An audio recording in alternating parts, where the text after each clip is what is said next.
Millones de personas en el mundo son privadas del acceso a medicamentos de vital importancia para tratar o curar enfermedades. Una de las principales causas es el precio exorbitante que las empresas farmacéuticas fijan a sus productos haciendo uso y abuso del sistema de patentes con el objetivo de obtener ganancias. Como consecuencia, a los estados les resulta extremadamente cara la compra de medicamentos necesarios para tratar el COVID-19. Sin embargo, el costo de producción es de $1 o menos por día de tratamiento. ¿Existe alguna forma de que los estados puedan revertir la situación de los altos precios? Las licencias obligatorias son instrumentos legales indispensables que los estados tienen derecho a utilizar para bajar los precios y garantizar el acceso universal a tecnologías. El país que ha utilizado más licencias obligatorias es Estados Unidos. También se han concedido este tipo de licencias sobre patentes en Italia y en Alemania, específicamente en relación a productos farmacéuticos. En el marco de la pandemia del COVID-19, Israel, Chile, Ecuador, Alemania, Canadá, Colombia, Brasil y Argentina han hecho avances para garantizar el acceso a tecnologías médicas mediante el uso de licencias obligatorias en caso de que las patentes bloqueen el acceso a medicamentos. ¿Pero cómo es el caso de Argentina? Eso es lo que es uno de los casos. Ustedes verán mañana el decreto que hay varias cosas. Por ejemplo, un medicamento que venga muy caro del exterior, hay un rubro que habilita o intenta que el legislativo autorice al Estado a lo que se llama licencia obligatoria. En diciembre de 2019, el Congreso de la Nación dictó una emergencia sanitaria y facultó al Ministerio de Salud a hacer uso de licencias como mecanismo para la reducción de precios de medicamentos e insumos. Se reforzaron las prescripciones de la Ley Nacional de Patentes. Así quedó allanado el camino para la emisión de licencias obligatorias. Las licencias obligatorias son salvaguardas de la salud pública.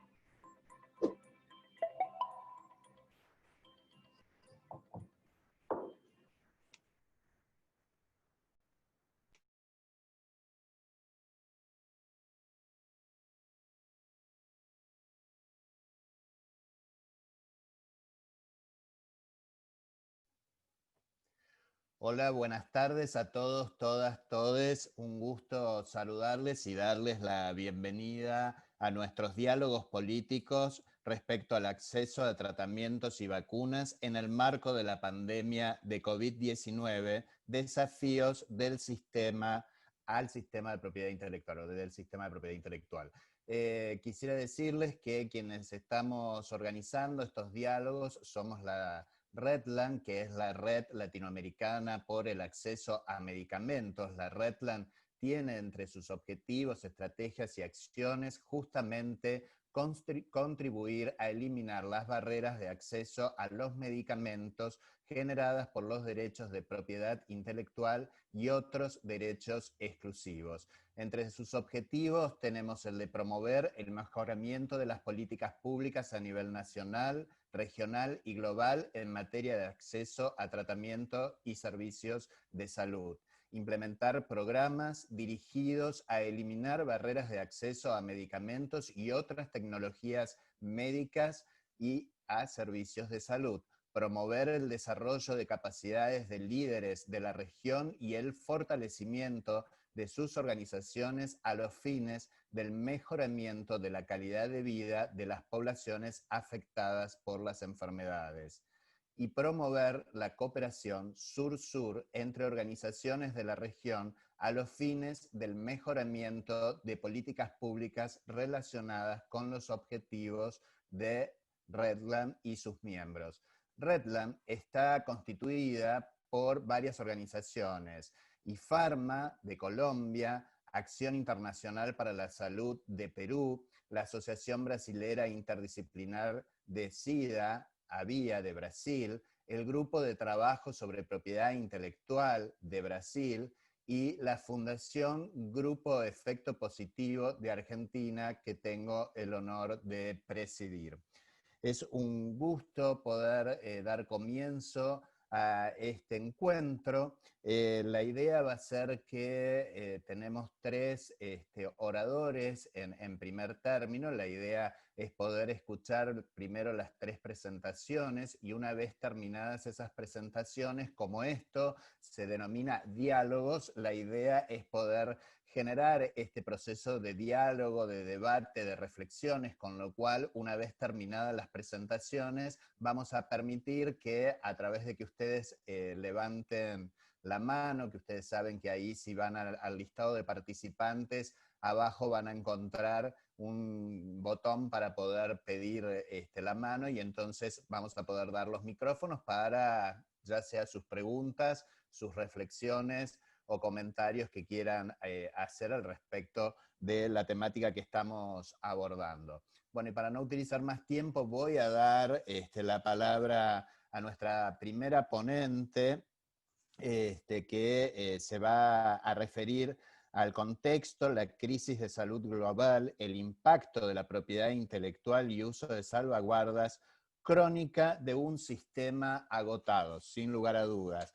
La primer ponente se trata de Lorena Di Llano, que es miembro de Redland y es abogada especializada en derechos humanos, acceso a medicamentos y propiedad intelectual, directora ejecutiva de la Fundación GEP, coordinadora general de Redland, la Red Latinoamericana para el Acceso a Medicamentos, y miembro del grupo asesor de expertos del panel de alto nivel de las Naciones Unidas sobre acceso a medicamentos e innovación. Lorena, Julia, si le das el micrófono, por favor.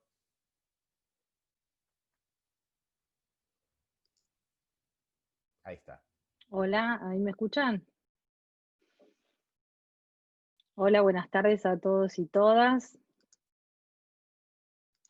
Gracias por la presentación y gracias por su interés en participar de nuestra jornada, que como decía José María, hemos llamado diálogos políticos. La idea es que de nuestro lugar, que hemos sistematizado alguna información para presentarles, podamos justamente comenzar un debate que nos parece muy importante, más en el marco de la pandemia del COVID-19 en materia de acceso a tratamientos.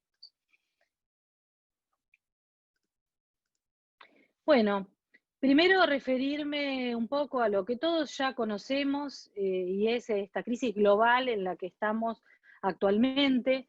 Fíjense que los números de ayer están dando que más de 33.4 millones de personas en el mundo han contraído COVID-19 y también hemos llegado a una cifra de 1 millón de muertos, lo cual es en pocos meses realmente un resultado devastador de esta epidemia o esta pandemia que está sufriendo la humanidad.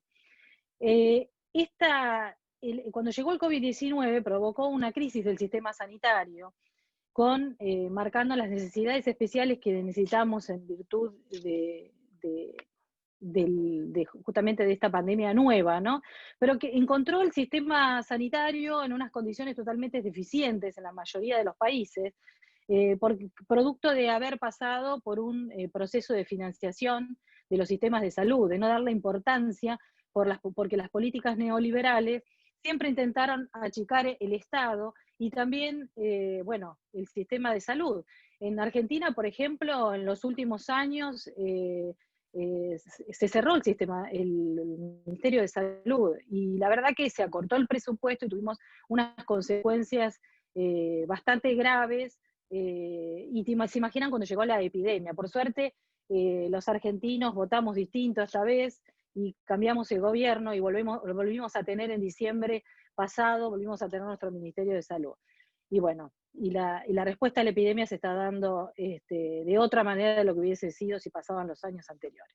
Bueno, y estas necesidades que plantea la pandemia es de aumentar la capacidad de los sistemas en todos los sentidos, comprar insumos, desarrollar las capacidades del personal médico, pero nosotros nos vamos a referir en esta presentación a lo que es nuestro tema y vamos a plantear cuáles son los desafíos que se presentan dentro de la pandemia para comprar insumos, medicamentos y vacunas, que tanto se habla en estos días. Entonces vamos a hablar de cuál es el modelo de innovación para el desarrollo de tecnologías médicas que tenemos actualmente y que está vigente desde el año 94, cuando en el marco de la Organización Mundial del Comercio y con la idea de hacer un incentivo de la inversión del sector privado en desarrollo de tecnología, se adopta este acuerdo internacional que llamamos el Acuerdo ATIC, o en inglés TRIPS, creo que en Brasil también le dicen TRIPS. ¿Qué hizo este acuerdo?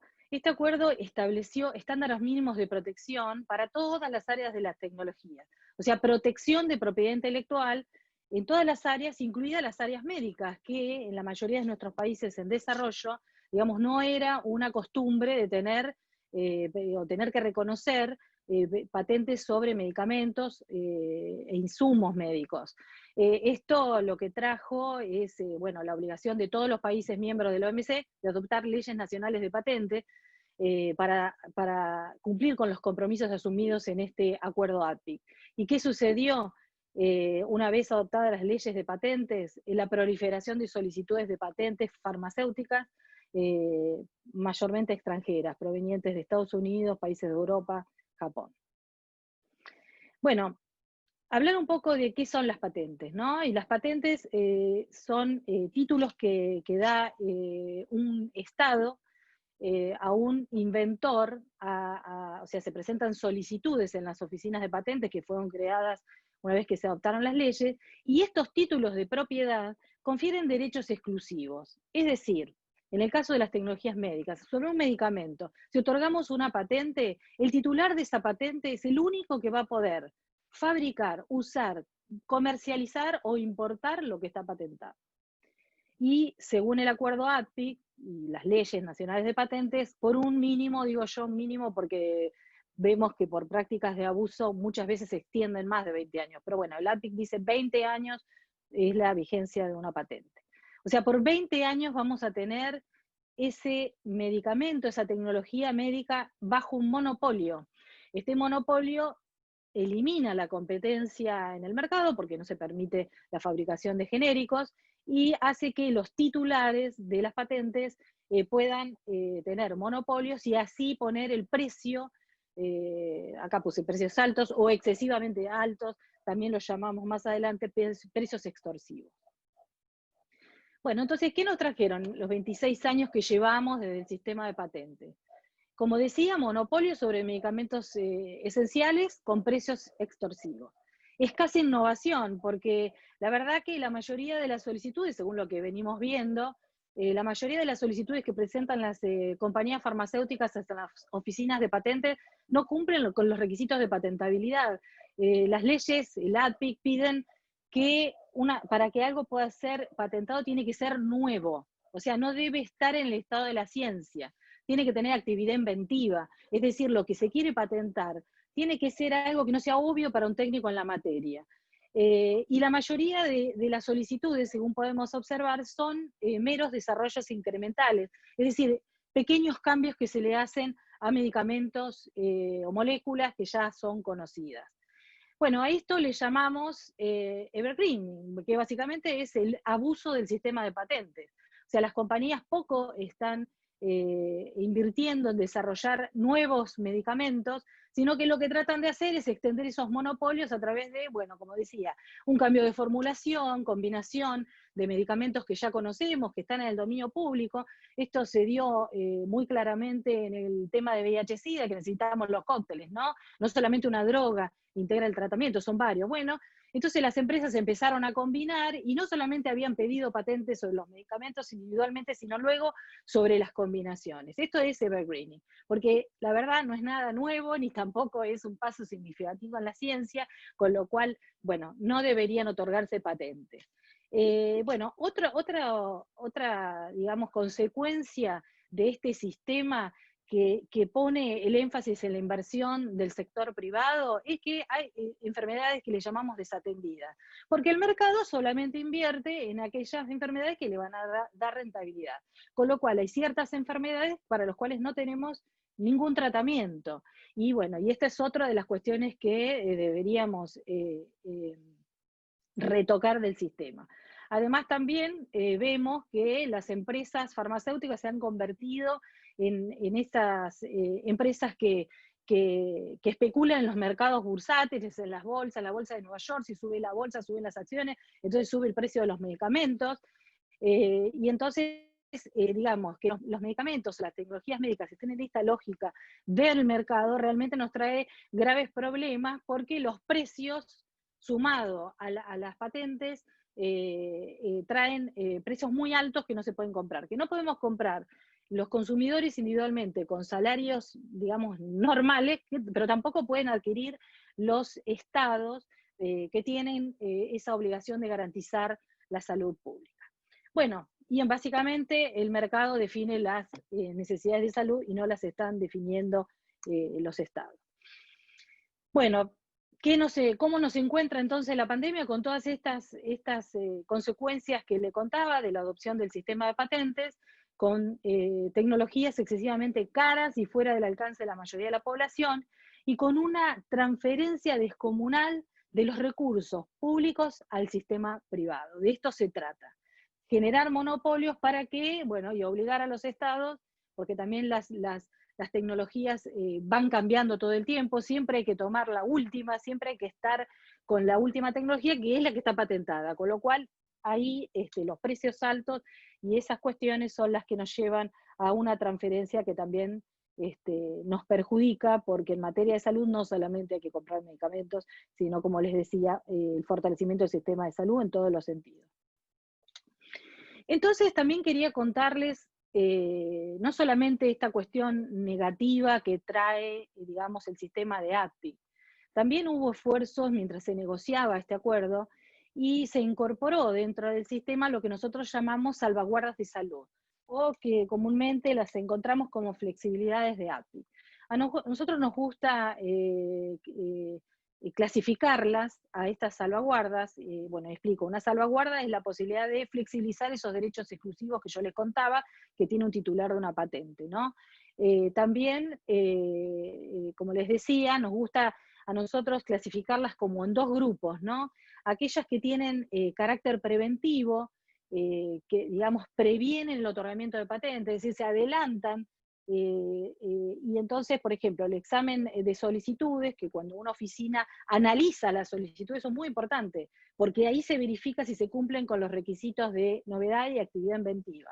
En Argentina esto se hace y ha sido muy productivo. También los criterios de patentabilidad rigurosos, o sea, que lo que sea materia patentable esté definido claramente, y por ejemplo esto que le decía antes, si se hace un pequeño cambio eso no es nuevo, entonces debe estar determinado. En Argentina las guías de patentabilidad no permiten, por ejemplo, que las combinaciones sean patentables, que los polimorfos sean patentables. Bueno, me voy muy a lo técnico, pero les quiero decir que una oficina de patente que tenga unos criterios de patentabilidad rigurosos para aplicar, eso es muy importante porque según estudios que se han hecho, el 90% de las solicitudes de patentes serían rechazadas, es decir, no tendríamos patentes.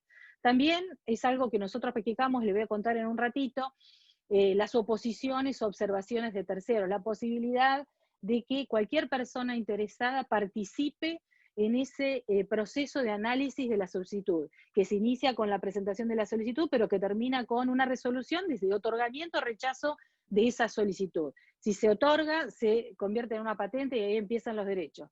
Con lo cual es muy importante que durante este proceso que se da en las oficinas de patentes podamos participar. Nosotros, la sociedad civil de Redlam, nosotros lo hacemos y llevamos argumentos y pruebas a las oficinas de patentes tendientes, pedimos el rechazo de ciertas solicitudes que vemos no cumplen con los requisitos. Y luego tenemos el otro grupo, que yo diría tienen un carácter más reparador, y que se aplican cuando las patentes ya fueron otorgadas. Por ejemplo, las licencias obligatorias. Los que llegaron bien temprano vieron que pusimos un video sobre licencias obligatorias. Las licencias obligatorias es la potestad que tiene el Poder Ejecutivo Nacional de un país, según la ley, y también el ATIC, para permitir la fabricación de medicamentos genéricos, en el caso de existencia de una patente, permitir a terceros que fabriquen, ¿no? Esto es con el pago de regalías al titular de la patente. Es decir, lo que nosotros decimos es que nadie pierde, porque los titulares reciben sus regalías y la competencia de genéricos en el mercado trae una reducción del precio. Bueno, por supuesto, se quejan, los titulares, las empresas farmacéuticas se quejan de las licencias obligatorias, hacen todo lo posible para que un país no adopte esta medida, porque por supuesto lo que pierden es el monopolio. Bueno, y también las licencias, estas obligatorias pueden ser de uso gubernamental, no comercial. Bueno, otro día hablamos un poco más de eso. Entonces vayamos a la pandemia, ¿no? Y cuando aparece la pandemia del COVID, comienza todo un análisis de, bueno, qué tecnologías nos pueden servir para justamente tratar el COVID. Y también ahora hay mucha discusión sobre qué vacuna nos puede servir también para evitar la infección por COVID o por SARS-CoV-2, que así es como se llama el virus. Bueno, entonces empezamos a analizar. Lo primero que se hizo es utilizar tecnologías que ya estaban desarrolladas y que estaban en ensayo clínico avanzado, que se estaban utilizando, probando para otro tipo de enfermedades, el VIH, bueno, distintas virus que se venían tratando, otros coronavirus, y encontramos que, por ejemplo, esta Remdesivir, que les estoy mostrando acá en la diapositiva, era una de las drogas que no ha demostrado todavía ser súper efectiva. Hay cierta evidencia de efectividad, pero que era la que, digamos, de todas las que se estaban estudiando, esto es para tratamiento, no es para vacunas, esto es para tratamiento.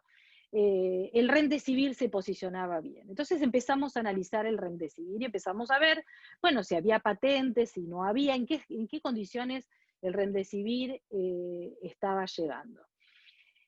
Bueno, encontramos que con el tiempo se fueron dando registros. La FDA aprobó el Remdesivir para uso de emergencia, la Agencia Europea del Medicamento también aprobó Remdesivir para comenzar a ser usado para COVID. Estos son registros condicionales, porque bueno, como les digo, no se ha demostrado totalmente la efectividad. También en Singapur, en Australia, bueno, empieza a registrarse el producto. Empezamos a ver que, bueno, Chile tiene más de 70 patentes en el mundo. En Argentina presentó, bueno, 7, me quedó desactualizado, 7 solicitudes encontramos en Argentina que Chile, la empresa estadounidense, había presentado para justamente lo que les contaba antes, buscar monopolios en Argentina y poder vender Remdesivir al precio que mejor a ellos le convenga. Mientras estábamos analizando, digamos, el Remdesivir, vemos también que la empresa Gilead firma lo que se llama una licencia voluntaria con 5 productores de India y Pakistán a las que le transfiere la tecnología y les permite la producción de genéricos, de versiones genéricas más asequibles, ¿no? Pero analizando la licencia vemos que todo Sudamérica, prácticamente todo Sudamérica, queda excluida de la posibilidad de comprar estas versiones genéricas a los productores de India y Pakistán que había permitido, digamos, Chile a través de esta licencia. Entonces, bueno, empezamos a ver, ¿qué nos queda? Yo les cuento del caso de Argentina, que es lo que más conozco porque fue lo que trabajamos. Un medicamento donde hay 7 solicitudes de patente, una ya otorgada, una licencia que no nos permita acceder genérico. ¿Qué nos queda? Y nos queda comprar solamente el producto de Chile al precio que ellos nos quieran vender. Bueno, y a todo esto también, además, Estados Unidos, con su gran actitud, se compró todas las dosis que había en existencia en el mundo hasta septiembre. Bueno, otra cuestión que también estuvimos analizando sobre Remdesivir es, bueno, a ver, ¿cuáles son los precios, no? Mientras la Universidad de Liverpool publica un estudio que hizo sobre varios tratamientos, no solamente Remdesivir, pero sobre varios tratamientos que se estaban probando para COVID, y este estudio arrojó que el precio de producción, no estamos hablando, mejor dicho, el costo de producción, no estamos hablando de precio, hacemos una distinción entre costo y precio. Lo que le cuesta a una empresa producir los tratamientos para COVID es de $1 o menos por día de tratamiento. En el caso del Remdesivir se diría $5 o $6 el tratamiento. Esto es el costo de producción para el tratamiento de una persona. Sin embargo, cuando vemos acá la tabla, Gilead saca un precio de 2.340 por persona, tratamiento por persona. Bueno, y las otras Hetero, Cipla, Sidus, Cadila son los autorizados por Gilead para fabricar las inyecciones genéricas que uno puede observar que son, el precio es bastante menor. Pero bueno, como dije acá, nosotros no podemos comprar. Esto no podemos comprar en Sudamérica. Entonces, ¿qué hicimos como Fundación HEP, que somos parte de Redland? Nosotros empezamos a analizar las solicitudes de patentes que Gilead había presentado en la oficina argentina y empezamos a ver que la verdad no cumplían con los requisitos de la ley. No eran nuevos, no traían actividad inventiva, en algunos casos las solicitudes trataba de reivindicar o de apropiarse, digamos, de tratamiento que está excluido como materia patentable expresamente por la ley nacional, con lo cual esas solicitudes eran realmente un escándalo, pero bueno, lo que hicimos fue presentar oposiciones. Nos presentamos, ya hicimos 3 oposiciones, y presentamos, como decía, argumentos y pruebas, y solicitamos al INPI que rechace las patentes de Rendecina Argentina. Lo que vemos, ¿cuál sería? ¿Qué es lo que buscamos? Bueno, buscamos que Gilead no tenga un monopolio sobre que puede ser el tratamiento para combatir, para tratar a las personas con COVID, y que puede ser producida. Al no haber patentes, lo que nosotros hacemos es permitir que haya registros de productores locales que pueden competir y que se reduzcan los precios. Es decir, podemos tener además una fuente. Estamos generando disponibilidad de un producto fabricado acá en la región, que además también se puede transformar en un producto que sea fuente para toda la región, para que lo puedan comprar desde otros países y no caigan en esta cuestión de la estrategia comercial de Chile. Bueno, las patentes están ahí pendientes de resolución, y bueno, esperamos que el INPI rechace. Estamos trabajando en las restantes para presentar en los próximos meses. Otra cuestión que también yo quería referirme rápidamente es que hemos encontrado 188 patentes que están directamente asociadas a las vacunas, estas que comienzan siendo anti-SARS, anti-MERS, que tienen una respuesta inmune demostrada. Estas vacunas que estamos viendo que se debate permanentemente, también tienen barreras o pueden tener barreras de patentes. Entonces, porque hemos escuchado, no, las vacunas no tienen nada que ver con las patentes. Sí, hay patentes sobre las vacunas que pueden llegar a ser efectivas para COVID-19, y ahí toda esta cuestión de la estrategia comercial de las empresas. Bueno, ya para finalizar, podíamos ahondar en la información que presenté rápidamente antes, pero bueno, otro día vamos a tener seguramente la oportunidad. Lo que quería hacer una reflexión es que, bueno, ustedes se darán cuenta que el sistema de patentes está beneficiando más a las compañías farmacéuticas y multinacionales que a la salud pública, ¿no? Y la verdad que existen antecedentes, ¿no? Esto no lo estamos diciendo Redland, lo está diciendo Lorena, sino que esto ya se analizó.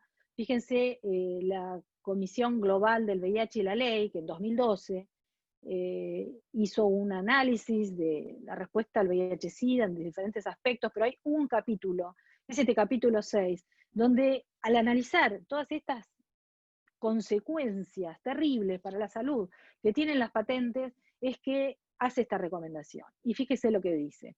La Comisión recomienda a los Estados miembros de la OMC que suspendan urgentemente el API que se relacione con productos farmacéuticos esenciales. Bueno, ahí dice los países de ingresos bajos y medios, pero yo diría hoy que también está probado que los países de ingresos altos también se las tienen que ver, se las ven difíciles para comprar tecnologías que valen hasta 200, 300 mil dólares en muchos casos, como pasa con los medicamentos para cáncer. Y además también se refiere, bueno, a una moratoria, porque este sistema, que es el que yo les explico, todavía quiere ser agravado a través de extensión de los monopolios que están ya en ADPIC, por los tratados de libre comercio, así que también pide la Comisión del Derecho, del VIH y la ley, que separen las negociaciones sobre mayor extensión de la propiedad intelectual en productos farmacéuticos. Estas recomendaciones son recomendaciones que tomó el panel de alto nivel allá por 2015, y que yo formé parte como el grupo de expertos que asesoró al panel, Esto es lo que tomó Ban Ki-moon, secretario general de Naciones Unidas, allá por el 2015, para recomendar cambios en la legislación. Bueno, y ya en el marco de la pandemia, esto ya es casi mi anteúltima diapositiva, para que no se asusten porque creo que ya me pasé el tiempo, es que, bueno, ya 26 años de ADPIC está demostrado que es suficiente. Hay un consejo, algo que se llama el Consejo de ADPIC, que son países que se juntan para discutir sobre la implementación de los ADPIC, y el 30 de julio pasado, Sudáfrica hizo una presentación y, bueno, donde pormenorizó cuáles son los problemas que están enfrentando los países, básicamente los países en desarrollo, pero vuelvo a decir, también es de los países desarrollados, industrializados y de renta alta, y pidió al organismo, o sea, las barreras que generan las patentes para acceder a los insumos y tecnologías, y pidió al organismo adoptar medidas políticas y legislativas para asegurar que las patentes y otros derechos de propiedad intelectual no se erijan en barreras para acceder a todos estos tipos de tecnologías médicas. Entonces, ¿les parece que deberíamos seguir reconociendo derechos exclusivos sobre las tecnologías médicas? Bueno, los invito a mañana Redland tiene una declaración en la que está llamando a los gobiernos a recobrar la soberanía sanitaria que perdieron, o que cedieron, mejor dicho, cuando se firmó el ADPIC, y que retiren las tecnologías médicas del OMC en un ámbito donde nunca debieron estar. Así que mañana otro compañero de Redland, Francisco Rossi, va a estar presentando nuestra declaración. Este es nuestro posicionamiento frente a todo lo que les conté, todas estas contradicciones que tenemos. Y para finalizar, quería leerles una frase de Luis Guillermo Restrepo, que es un activista colombiano, que él dijo: algún día recordaremos a las patentes como hoy recordamos a la esclavitud. Gracias. Muchas gracias, Lorena. Excelente presentación. Lorena, sin lugar a dudas, hizo primero un clarísimo recorrido sobre el contexto en el cual tenemos esta pandemia y esta crisis en Latinoamérica, hablando particularmente del predominio de los gobiernos neoliberales en la mayoría de los países de la región y lo que esto ha significado respecto al achicamiento del Estado, de las políticas públicas y el desmantelamiento de los sistemas de salud, y cómo esto ha profundizado la situación de la pandemia en nuestros países. Inmediatamente después ingresó en su presentación en lo que es propiamente el ADPIC, el sistema por el cual, digamos, está el sistema de patentes, de los derechos exclusivos. Habló del modelo de innovación y cómo ese modelo de innovación finalmente lo que significó en estos 26 años ha sido la mayor proliferación de patentes y de monopolios, con lo cual esto ha significado, digamos, que en detrimento del acceso a la salud y al acceso a los medicamentos. Y esto cómo se ha evidenciado fuertemente en esta situación en la que nos encontramos con la pandemia del COVID, y entonces cómo, digamos, las tecnologías que están desarrollándose, digamos, tienen una gran especulación en cuanto al precio, tecnologías sumamente caras como las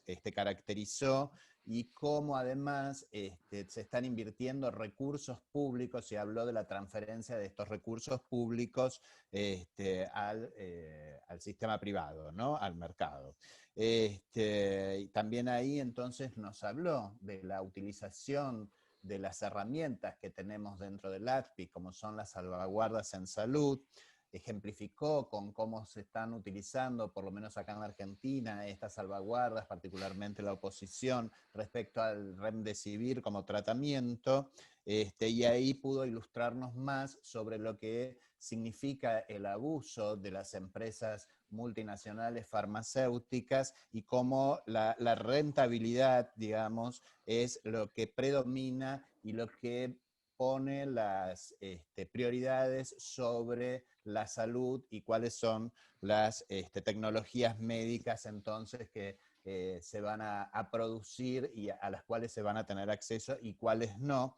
Y finalmente entonces nos empieza a hacer reflexionar sobre lo que estamos queriendo reflexionar en estos diálogos, que es sobre ya las recomendaciones que estaban en VIH y la ley, digamos, sobre el tema de retirar los medicamentos y las tecnologías médicas de la OMC y entender que finalmente los medicamentos no son mercancías, sino bienes públicos o bienes sociales.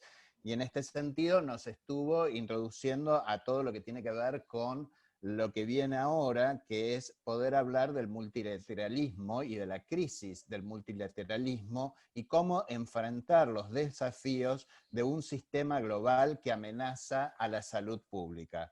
Para eso hemos invitado a Gonzalo Berrón, de la campaña global por el Tratado Vinculante sobre Derechos Humanos y Empresas Transnacionales. Gonzalo es doctor en Ciencias Políticas por la Universidad de Sao Paulo, Brasil, es director de proyectos de la Fundación Friedrich Ebert en Brasil y Associated Fellow del Transnational Institute. Se especializó en estudios de la acción colectiva en la arena transnacional, área en la cual a su vez actuó a partir de su trabajo en la Central Única de los Trabajadores y luego en la Confederación Sindical Internacional. Su tesis de doctorado se titula Identidades y estrategias sociales en la arena transnacional. El caso del movimiento social contra el libre comercio en las Américas, y su más reciente publicación es Viejos y nuevos dilemas para la participación social en los procesos de integración sudamericano.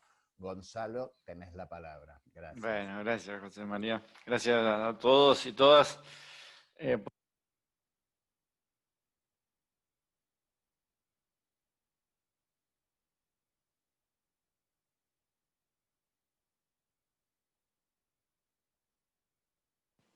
Ahora sí. Sí, perdone, había apretado un botón aquí. Agradecer a José María, a Lorena, a Pedro, a Julia por la invitación. Siempre es un gran orgullo para mí participar de los debates de ustedes, porque los admiro a todos y todas ustedes por su lucha. Y festejo lo que podría denominarse una nueva bandera, ¿no? Que es abiertamente luchar por el acceso a los medicamentos sin patente, ¿no? Porque realmente eso a veces quedamos enredados en una maraña que nos ponen los debates internacionales y tal, pero y nos ponen en situaciones en las cuales tendremos que optar por otra salida, pero es evidente que aquí de lo que se trata es del acceso a la salud como un derecho universal a la salud, ¿no? Y cuando entendemos que la patente se interpone entre la salud y la enfermedad, es obvio que la solución es eliminarla, ¿no? Y bueno, eso es un poco el debate, algunos de los debates, algunas de las dimensiones del debate que tenemos a nivel de la campaña global para mantener el poder de las corporaciones, ponerle fin a la impunidad y por la soberanía de los pueblos. La lucha por el acceso a los medicamentos tiene que ver con la soberanía de los pueblos y tiene que ver con ponerle un límite al poder corporativo también, ¿no? Pero bueno, me convocaron a discutir sobre el multilateralismo y qué tiene que ver esto con el problema de la salud, con el problema de las corporaciones y tal, ¿no?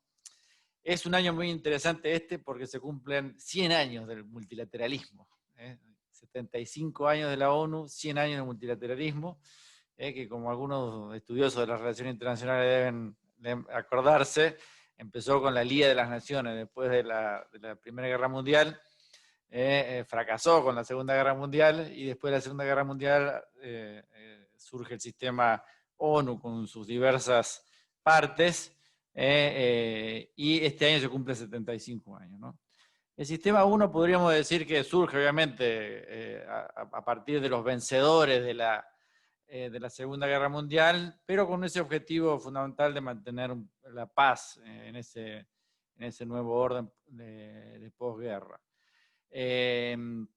no estaba claro cómo lo que iba a surgir después, ¿no? Que es esa confrontación fría del post-Segunda Guerra Mundial, pero male, como se dice aquí en Brasil, logra de alguna forma ese multilateralismo sostener un principio de paz o una instancia de equilibrio, a pesar de que, claro, surgían guerras localizadas, pero entre las dos grandes potencias. Entonces, cuando había algún tipo de desequilibrios, esta era una arena de contención relativamente exitosa. De hecho, no hubo la gran conflagración mundial, atómica, etcétera, etcétera, y en parte se debió a que este mecanismo multilateral operó de alguna forma algún equilibrio, ¿no?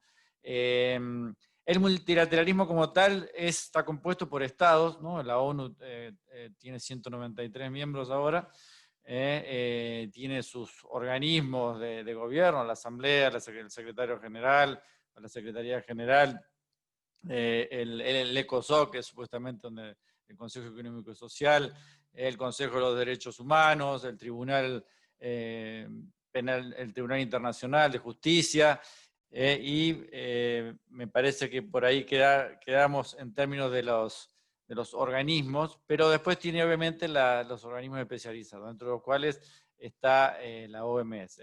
La característica central es que está compuesto todo por estados, ¿no? Es lo público por definición, o lo era hasta lo que vamos a compartir entre ustedes, ¿no? Este sistema funcionó como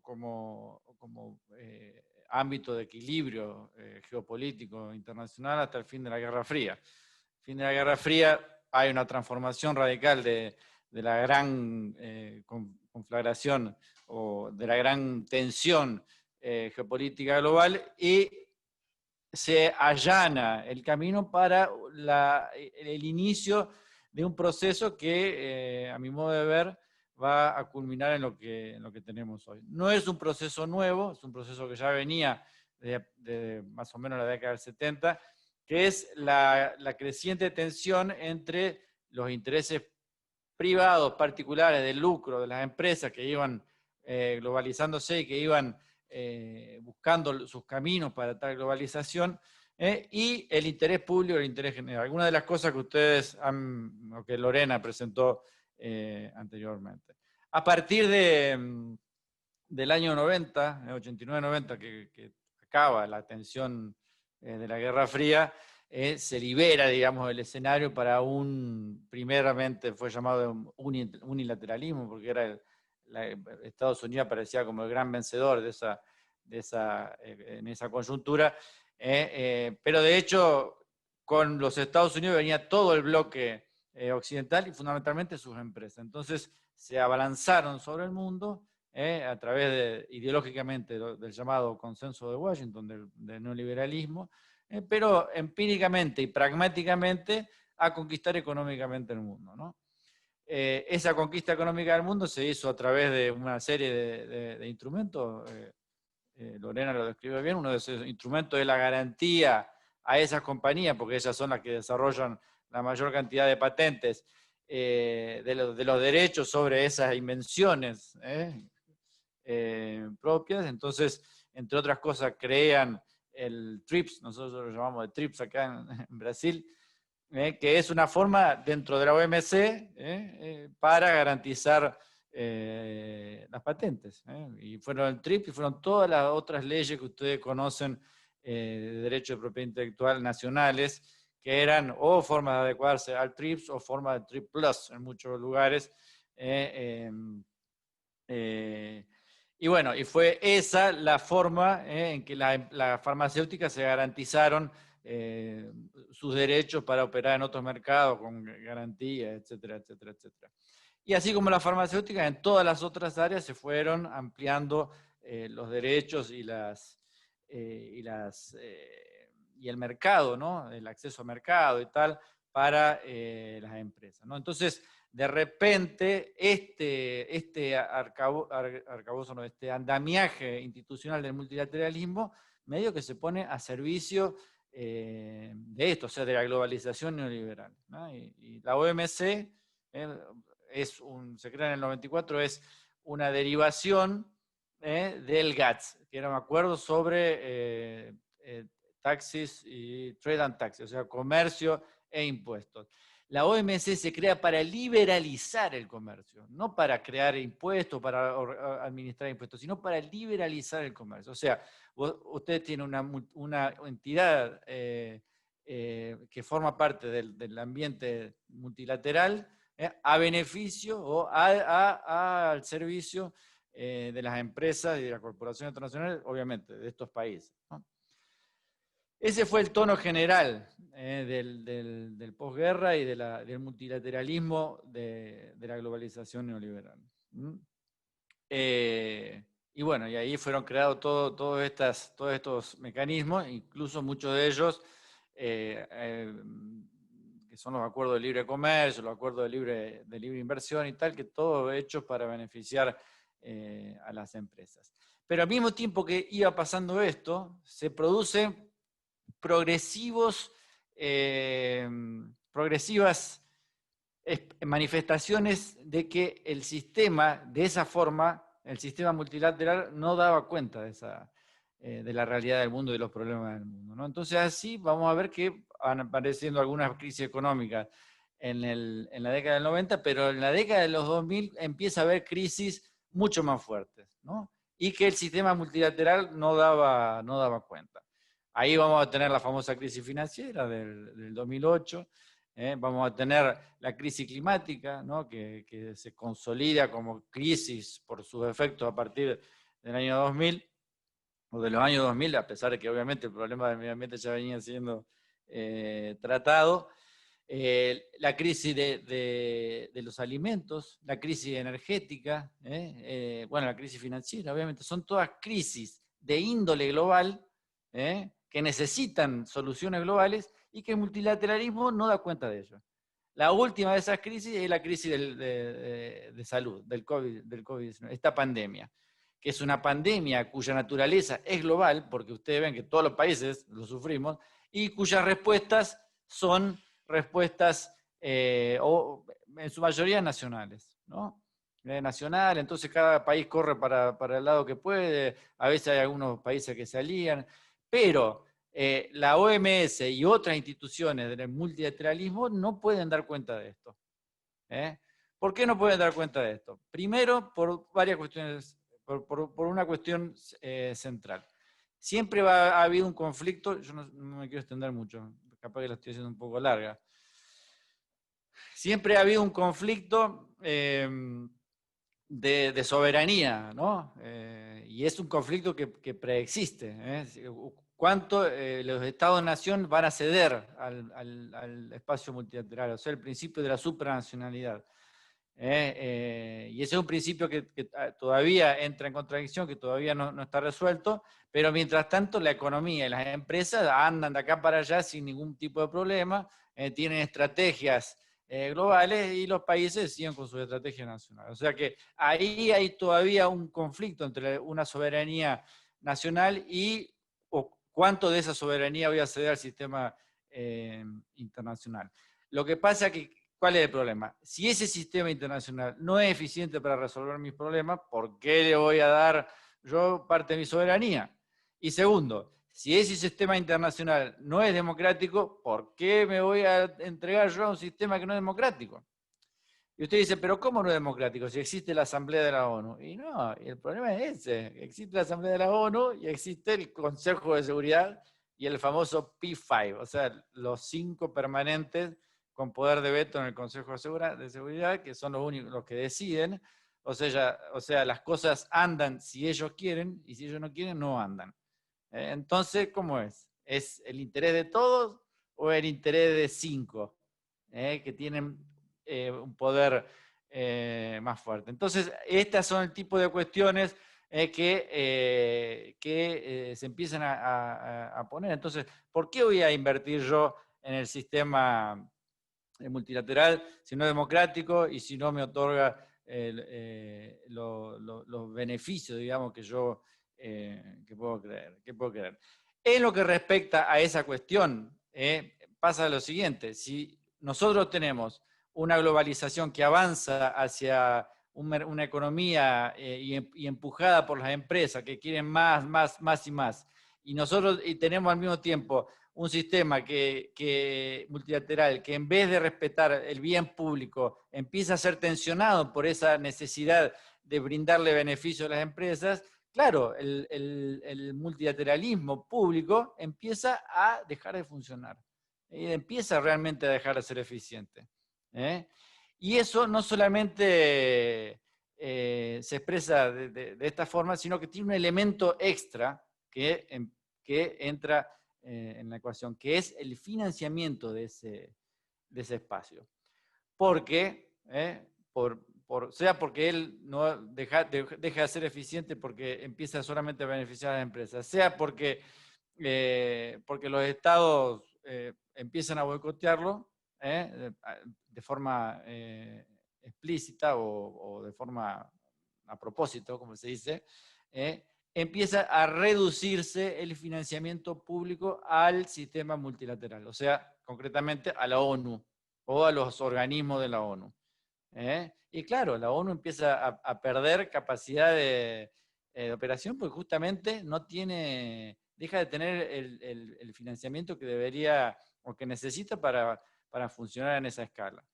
Y aquí entonces ocurren dos cosas. Primero es el retiro del financiamiento. Ustedes han visto que, bueno, Estados Unidos cada 2 por 3 se retira de algún lado. El último lugar del que se quiere retirar es la OMS, ¿no? La Organización Mundial de la Salud. Y retirarse quiere decir sacarle la plata. Entonces, por un lado empieza ese movimiento de deshidratación de dinero, y por otro lado los estados dicen, no, pero yo si voy a dar plata a la ONU, quiero que esta plata vaya para tal cosa, que son los fondos marcados, ¿no? O sea, yo te doy plata a ONU, pero para hacer lo que yo quiera. Entonces, claro, ahí empieza a haber un problema de agenda. ¿Cuál es la agenda? La agenda que el país que dona determina. Y entonces, bueno, eso es como se va generando un círculo vicioso entre que los estados no quieren dar parte de su soberanía, entre que no le quieren dar plata y entre que la ONU empieza a servir a los intereses de las empresas que pone el sistema en general en crisis. A esto obviamente hay que agregarle los cambios geopolíticos que ocurrieron en el mundo y sobre todo el surgimiento de China como un gran competidor económico y estratégico de los Estados Unidos. Y bueno, ahí entonces Estados Unidos empieza a decir, pero bueno, ¿por qué que voy a invertir en el multilateralismo? Si el multilateralismo está empezando a estar a servicio de la China, y los norteamericanos, ¿qué? ¿No? Entonces ahí Trump con esas historias. Lo que pasa, y esto es lo peor de todo, es que en este vacío que se produce, porque los estados no quieren más acercarse mucho a la OMC porque no le da respuesta, porque tienen que poner plata para una cosa que no le da respuesta, porque está cada día más capturada. Lo que pasa es que se va capturando más y más. Entonces, hay una cosa que se ha naturalizado, que producto del debate, ya termino, del debate sobre el neoliberalismo, que es que, vamos a llamar a la empresa para resolver los problemas, porque el empresario no roba, porque el empresario es más eficiente, porque el empresario es parte del asunto y tiene que dar su voz.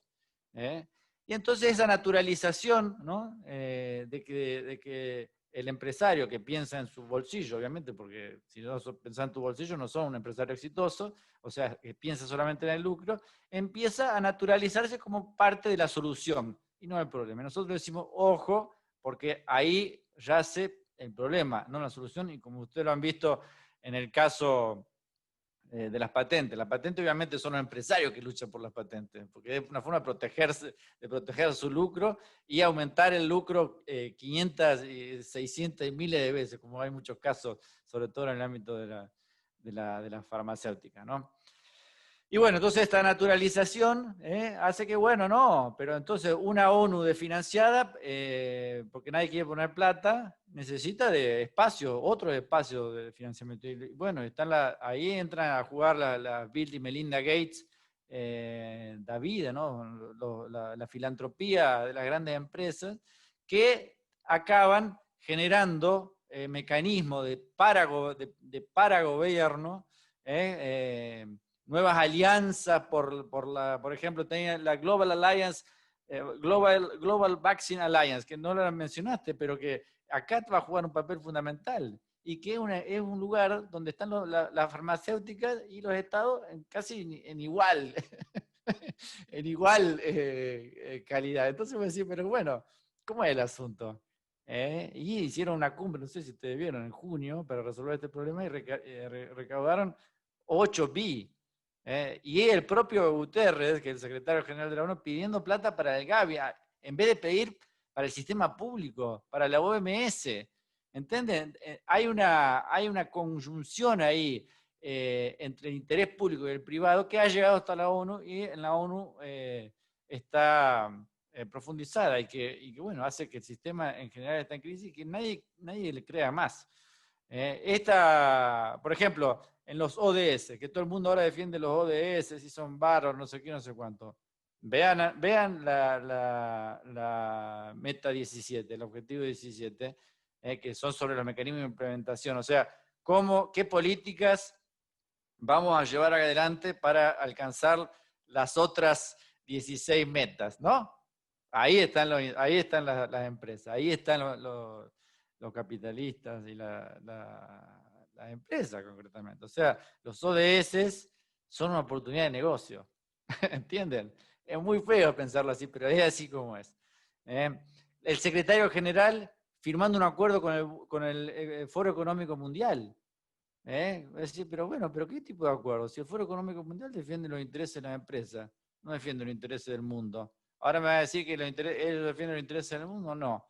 Y bueno, son ese tipo de cosas que van pasando, que por un lado alimentan la crisis del multilateralismo, y la gente empieza a confiar menos, y por otro lado naturalizamos esa cosa de las empresas formando parte de la gobernanza global y es un problema. Este es el gran problema para mí, y no solamente para mí, sino para los que formamos parte de la campaña y todo un proceso de discusión, porque esto se llama el multi-stakeholderism, o sea, el gobierno multipartito, o sea, de las múltiples partes interesadas, que no es otra cosa que decir, bueno, el gobierno en el cual las empresas son tan soberanas cuanto los estados, ¿no? Esto necesita ser denunciado. Y nosotros necesitamos denunciarlo en todos los foros y estar articulados entre nosotros para mostrar que no es en la OMS, que no es en la FAO, que no es en la OIT, donde también se juegan, ellos bloquean lo que no quieren que avance, que no es solamente en el debate sobre la educación y tal, que es de forma transversal, se están apoderando del sistema multilateral. Ahora ustedes me preguntan, ¿ese es el sistema multilateral que queremos? No, nosotros queremos un sistema multilateral democrático, un sistema multilateral eficiente. Queremos que haya, por ejemplo, es una cosa tan obvia, el problema de la pandemia, debería haber existido un Consejo de Seguridad para la Salud que atienda las cuestiones de esta pandemia, que logre generar estándares, pero al mismo tiempo coordinar entre un Estado y otro para poder avanzar. En fin, estos son parte de los problemas, capaz que me pasé un poco, capaz que no, pido disculpas y espero que continúe este diálogo político. Muchísimas gracias. Gracias, Gonzalo. Estuviste perfecto con el tiempo, solamente un minutito, pero está más que bien. Te agradecemos. Gonzalo empezó, bueno, inicialmente celebrando la lucha por el acceso a medicamentos sin patentes, que claramente nos identifica como Redland, nos habló de la historia, del surgimiento del multilateralismo, de los 100 años de la Liga de las Naciones, pero también de los 75 años del Sistema de Naciones Unidas. Nos habló cómo este sistema, que era un sistema público y de los intereses públicos, digamos, termina a partir de los años 90, transformándose en, y post consenso de Washington, digamos, transformándose en el desarrollo y la globalización del neoliberalismo, y cómo empieza claramente a ponerse más al servicio de los intereses privados y no del interés público o de los intereses públicos. Bueno, y ahí justamente describe cómo surge la OMC, la Organización Mundial del Comercio, en ese marco neoliberal global, y que claramente, digamos, tiene como finalidad liberar el mercado, y yo diría, y convertirlo en monopolio, ¿no? Liberarlo para convertirlo en monopolio finalmente.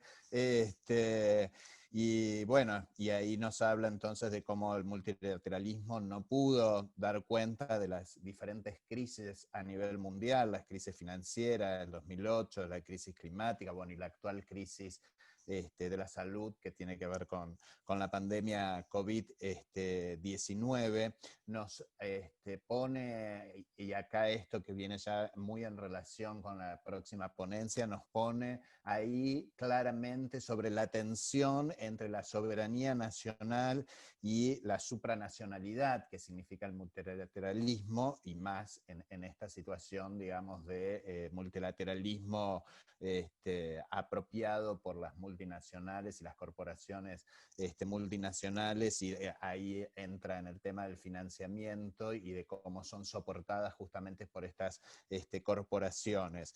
Y entonces ahí nos trajo la atención con la temática de la soberanía nacional, y nos trae la atención con respecto a las respuestas nacionales, que significa esto, y en ese sentido nuestra próxima ponencia va a tener que ver con el rol de la producción local de tecnologías médicas como forma de enfrentar los conflictos que genera la pandemia del COVID-19. Y para eso tenemos a nuestra compañera Mayra Vázquez de Redland.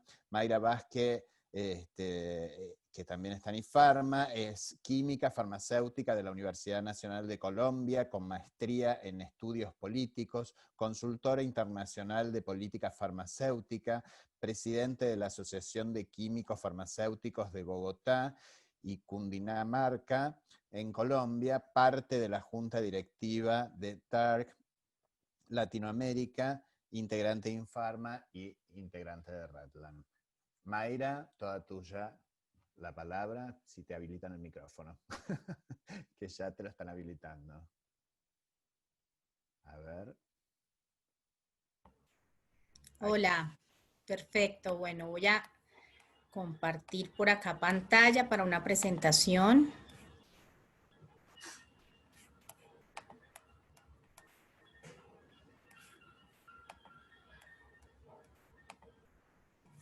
Bueno, perfecto.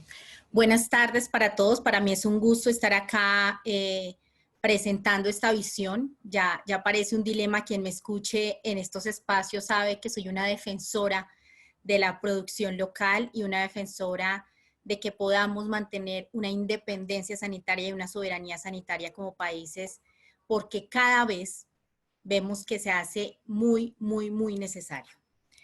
Bueno, entonces hacia allá va mi ponencia. Y quiero empezar por preguntarles, por hacerles estas preguntas, porque en muchos países del mundo, muchos tenemos acceso a medicamentos, a veces tenemos la posibilidad de tener un seguro.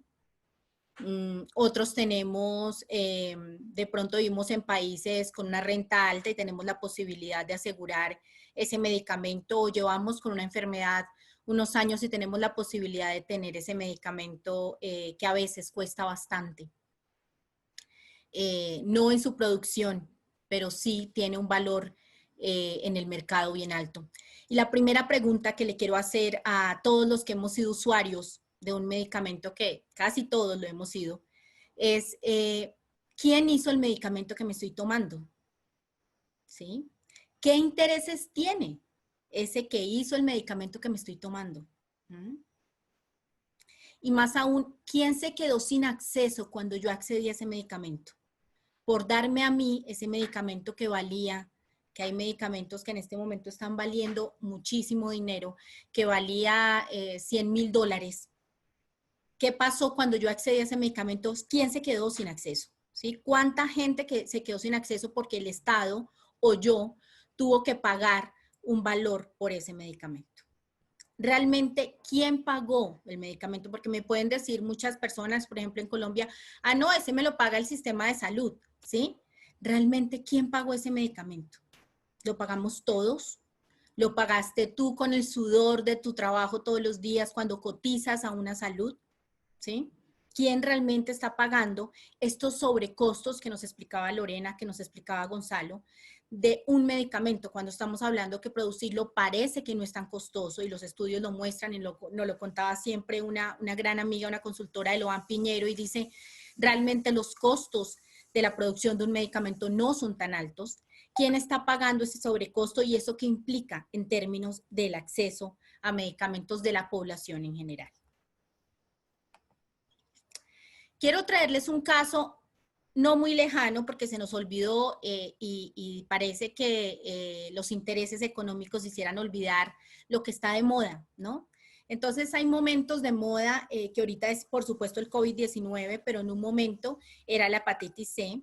Entonces cuando tuvimos un alza en los pacientes que teníamos con hepatitis C, pagábamos todos los países un precio diferente. Entonces el laboratorio nos decía, sí, es que el producto lleva una investigación y un desarrollo y la producción y demás, y entonces vale $84,000 el tratamiento por 12 semanas. Pero caramba, en Reino Unido valía diferente, en Brasil valía diferente, en Egipto valía diferente, en India, que son uno de los grandes productores locales de medicamentos, y no solamente del medicamento como tal, sino del ingrediente farmacéutico activo, el valor de este tratamiento era de $483. Entonces ahí empezamos ya a cuestionarnos y a decir, venga, ¿cómo así? ¿Sí? ¿Qué es lo que está pasando? ¿Qué es lo que yo estoy pagando de sobrecosto en el precio de una tecnología sanitaria que no debería estar sujeta a un montón de especulaciones, como hablaba Lorena, en la bolsa, o sujeta a especulaciones de unos costos añadidos que no tienen nada que ver con la investigación y desarrollo y que no tienen nada que ver con el costo real del medicamento que estamos consumiendo? Esta diapositiva la traigo porque fue una de las propuestas que nos hacía un consultor en Colombia para la política farmacéutica nacional, y es Federico Tovar. Nos decía, mire, para usted garantizar una regulación económica de medicamentos, tiene estos puntos. Entonces, usted debe garantizar la competitividad en el mercado, ¿sí? Como promoviendo los genéricos, evitando las prácticas anticompetitivas, garantizando precios asequibles, con controles de precios que en Colombia existen, con unas negociaciones de precios que algunas veces se llevan a cabo por intermedio sobre todo de OPS, o garantice la eficiencia del gasto en medicamentos con una evaluación económica de medicamentos y financiación selectiva. Yo insisto, esto está genial, esto está súper, pero les cuento que muchos de los procesos de control de precios llegan hasta un punto y no van más, ¿sí? No puedo realmente regular sino hasta cierto punto. ¿Por qué? Porque muchas veces hay acuerdos en el precio a nivel internacional, porque puedo llegar hasta limitar y le puedo decir a un fabricante, mira, te lo voy a cobrar a tanto, y el fabricante en un país como Colombia, que no es de los mercados más grandes que existe, que es significativo, pero no es lo más interesante, te puede decir, ¿sabes qué? Me voy. Que es lo que ha pasado con muchas de las tecnologías que a veces se han regulado. O sea, ¿sabes qué? Me voy. Si tú me lo quieres comprar a ese precio, adiós. Yo me voy, me retiro. El país en este momento, y con COVID se vio, tenemos un problema de desabastecimiento de tecnologías crítico. En este momento, en los hospitales de Colombia, tenemos un problema de tecnologías básicas, anestésicos estábamos hablando, el año pasado y este año, de desabastecimiento de anestésicos locales. ¿Sí?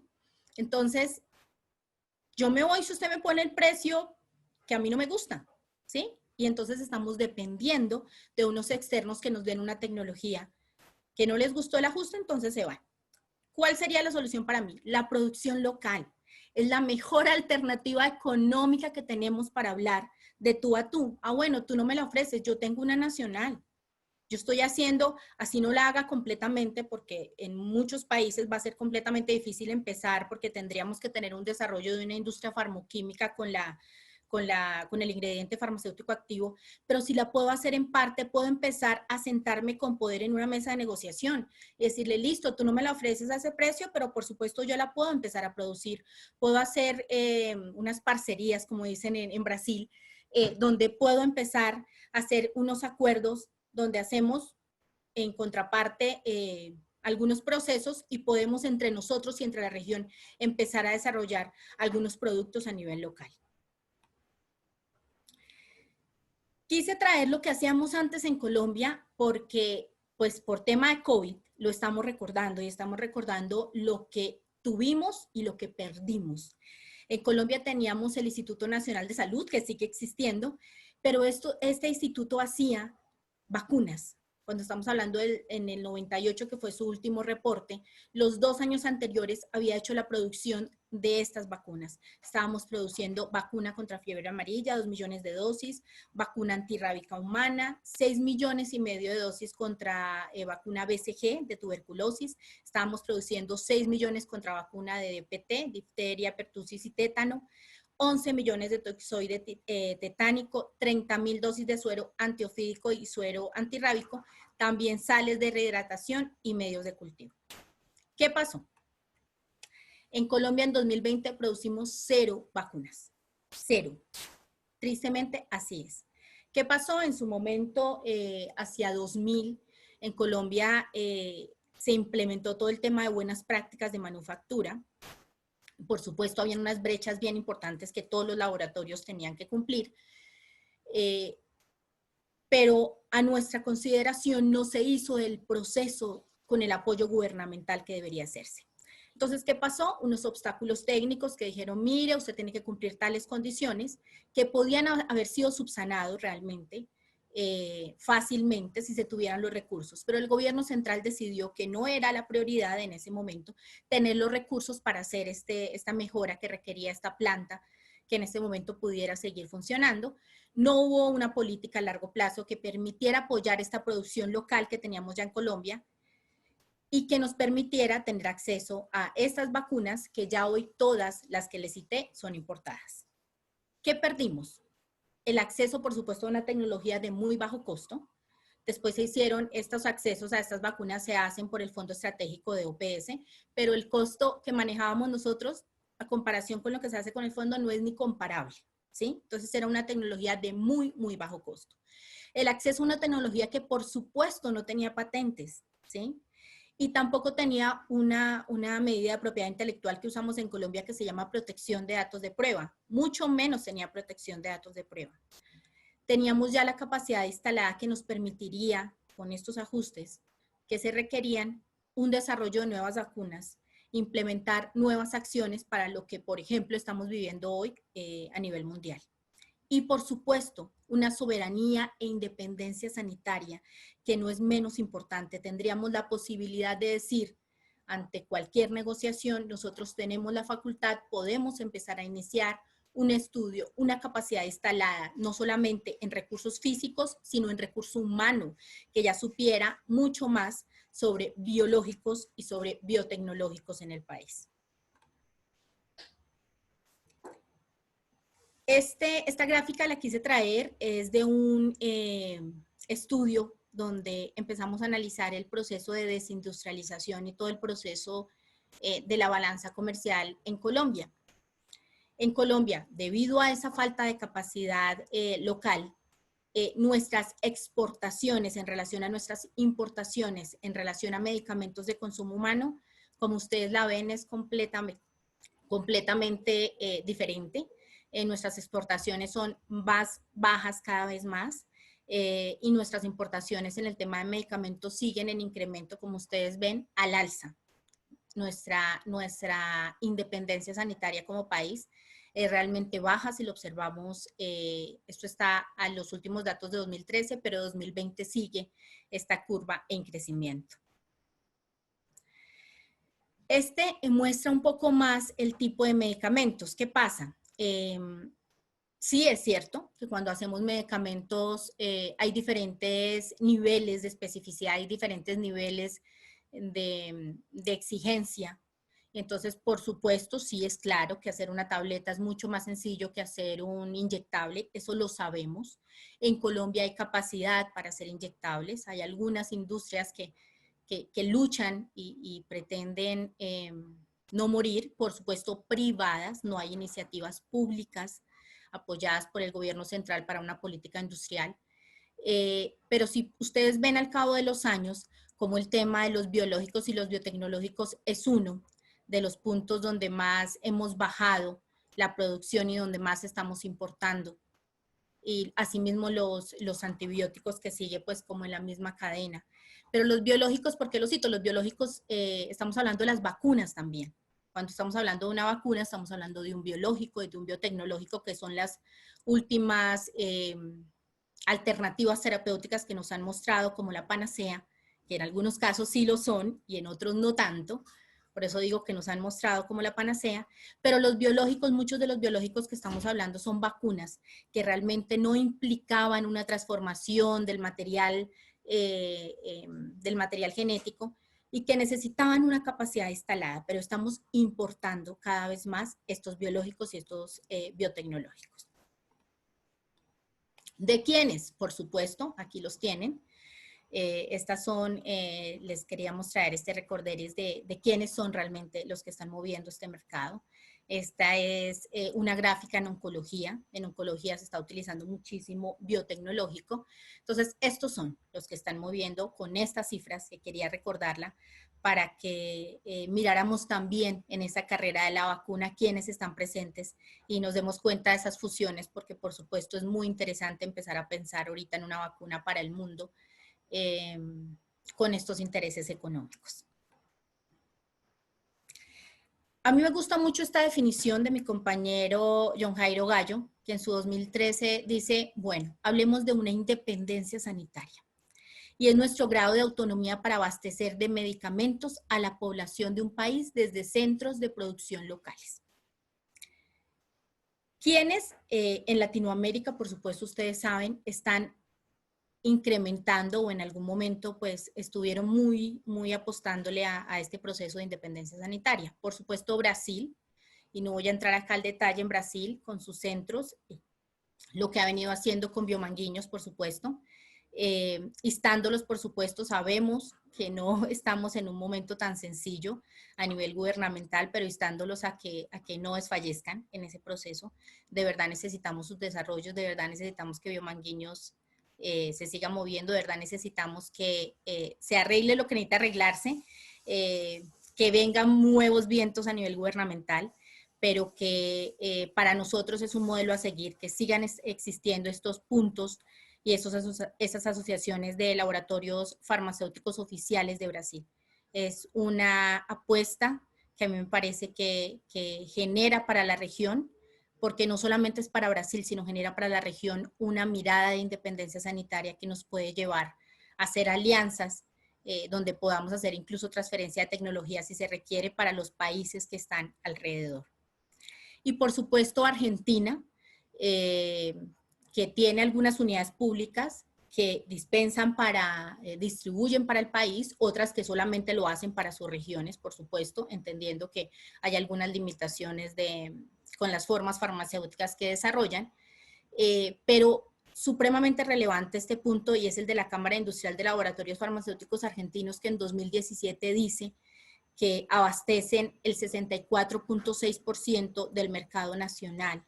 Y esto es excelente, es fundamental. Ojalá pudiéramos abastecer mucho más, pero también reconocer este esfuerzo de Argentina, reconocer estas alianzas, reconocer pues que a veces hay que hacer alianzas con estos grandotes, pero ojalá que pudiéramos hacer estas alianzas a nivel regional y poder aprovechar esta capacidad instalada que existen. Si tenemos que hacerlo público-privada, pues se hace público-privada, pero que ojalá sea de capital nacional eso nos permitiría tener una posibilidad de negociación y de independencia sanitaria mayor.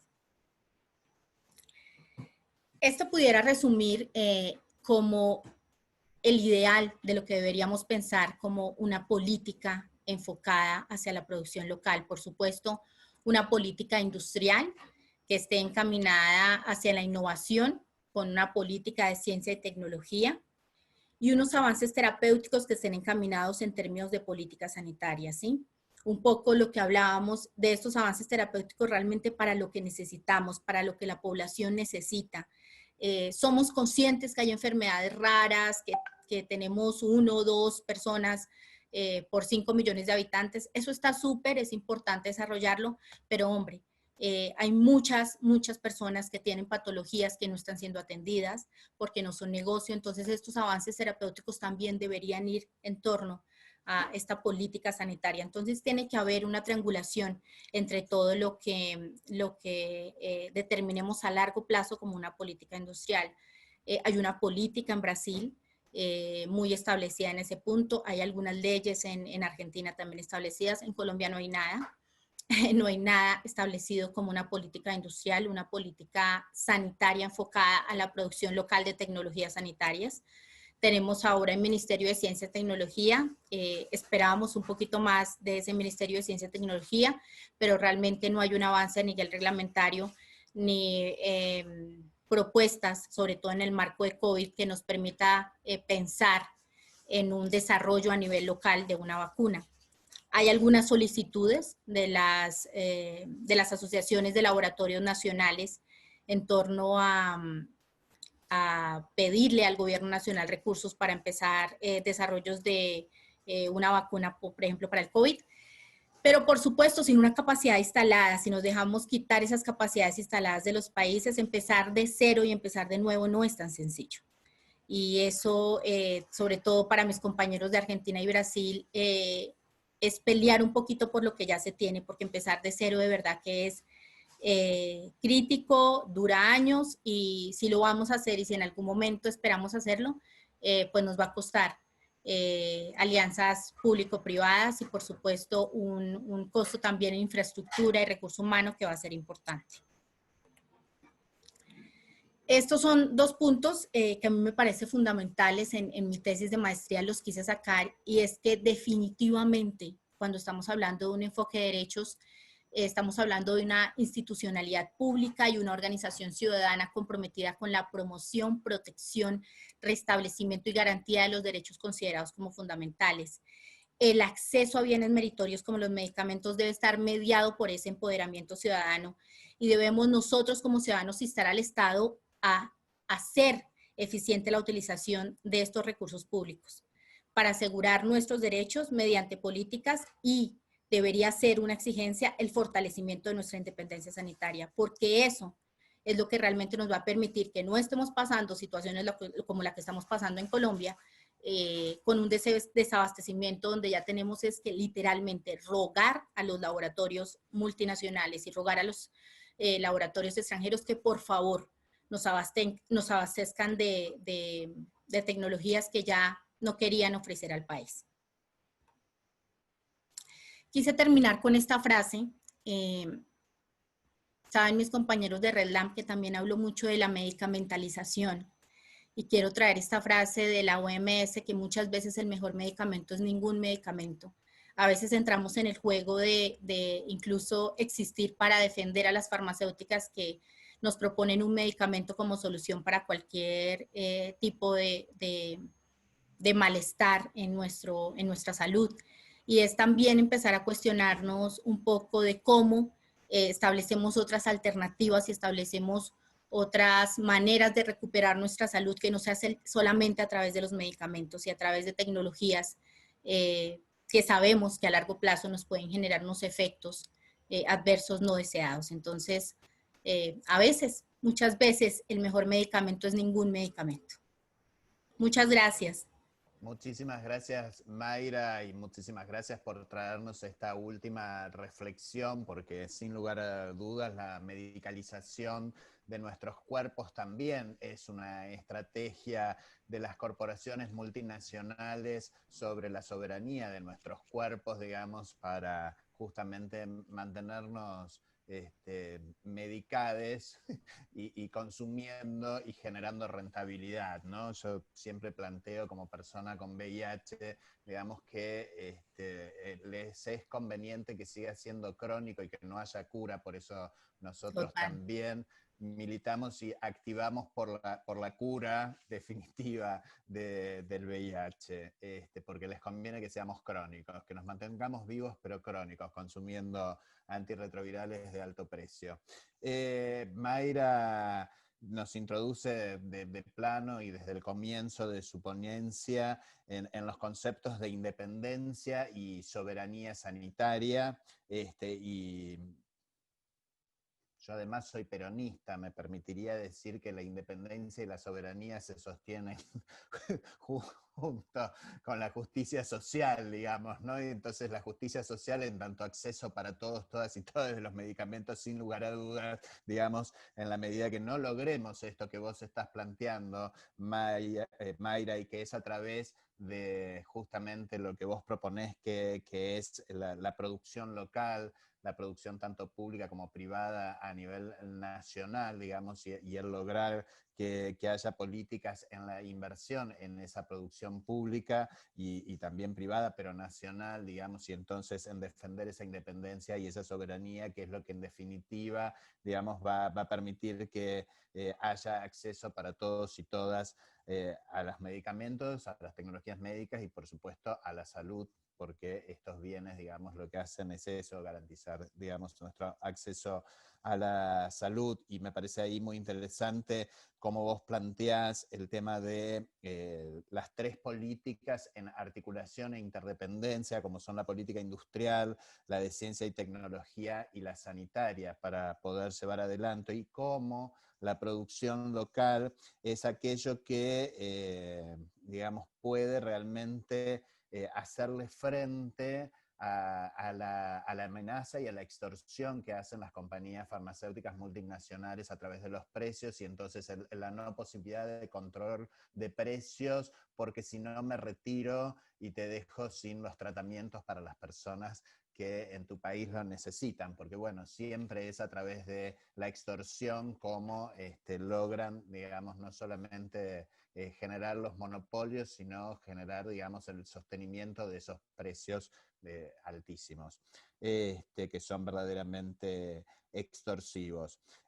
Ahí, bueno, vos traías algunas, bueno, trajiste claramente el caso del Sofosbuvir como emblemático y muy ejemplificador de todos estos procesos que han venido describiendo y que ha descrito también Lorena, y estas cuestiones de los estados o los gobiernos neoliberales, en todo caso, al servicio de las corporaciones, ¿no? Y vos lo dejabas muy ejemplificado en esta cuestión del obstáculo técnico por el cual, digamos, se cerró la posibilidad de seguir produciendo vacunas como tan bien hacían en Colombia, ¿no? Entonces, un obstáculo técnico finalmente nos hizo perder esa soberanía, esa independencia, y nos puso serviles ante las corporaciones multinacionales. Bueno, muchísimas gracias por la presentación de los tres. Es el momento de abrir e invitarlos al diálogo, justamente. Este primero fue un diálogo entre tres panelistas, pero esperamos que sea un diálogo entre todos, todas y todes, así que quien quiera puede o levantar la mano o por el chat, digamos, indicarnos que quiere participar. Si no se anima a hacerlo por micrófono, lo puede escribir en el chat. No sé si hay alguna reflexión, algún comentario, alguna pregunta. Parece que están todos muy satisfechos con lo que hemos hablado y muy en concordancia. Bueno, ahí Richard Stern, muy interesante las presentaciones. La producción local es mucho menos factible para países pequeños y sin infraestructura para cumplir con Costa Rica, Nicaragua y muchos más. Interesante reflexión por ahí. No sé si Mayra querés decir algo al respecto. Julia, yo creo que les podemos dejar habilitado Yo quisiera hacerle una pregunta a Lorena. Bueno, Conrado Ugarte, también le podemos dar el micrófono, Julia. Yo no estoy manejando el micrófono, por eso estoy esperando que... Mientras tanto, Julia, también a Lorena, Gonzalo y a Mayra, yo creo que hay que habilitar todos los micrófonos de... Madeleine tiene como pregunta, ¿cómo ven los pasos a seguir para asegurar una distribución equitativa a la población dentro de los países una vez disponible la vacuna?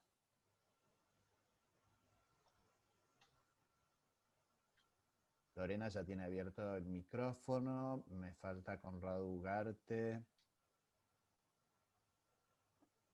Yo también, José, si quieres le voy comentando bueno, a Richard. Dale, Mayra, Bueno, por favor. Sí, Richard, de acuerdo contigo, por eso es tan fundamental que los países que nos llevan la delantera en algunos ejercicios de producción local, como se haya hecho con Argentina, con Brasil, es importante estas alianzas. ¿Sí? En Colombia se hablaba de incluso los laboratorios nacionales, la Asociación de Laboratorios Nacionales hablaba de alianza con México y con Brasil para la producción de la vacuna COVID.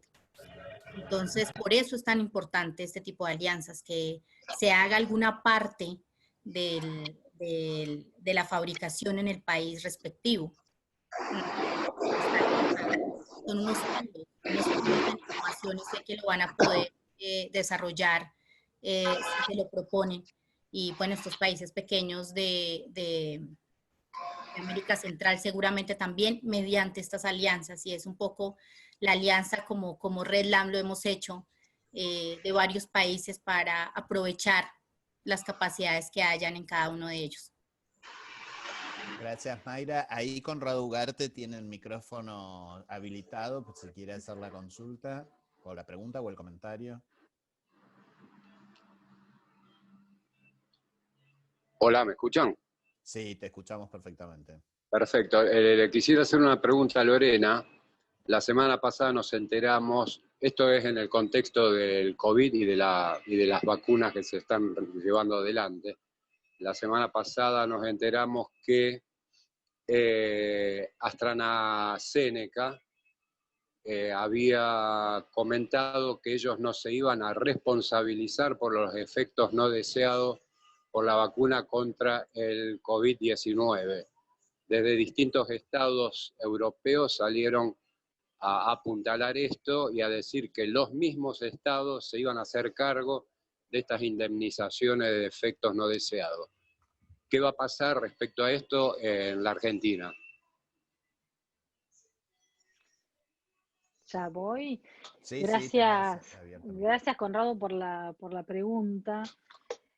Bueno, primero decir que, digamos, los principios generales del derecho, el que provoca un daño a otro debe repararlo, digamos. Esos son los principios generales. Para poder hacer una exhibición de responsabilidad civil, como podría ser la que esté en juego en el caso de que una vacuna o un medicamento afecte a aquellos que se le aplicaron, y bueno, habría que cambiar, digamos, esas normas que nosotros tenemos vigentes en nuestro país.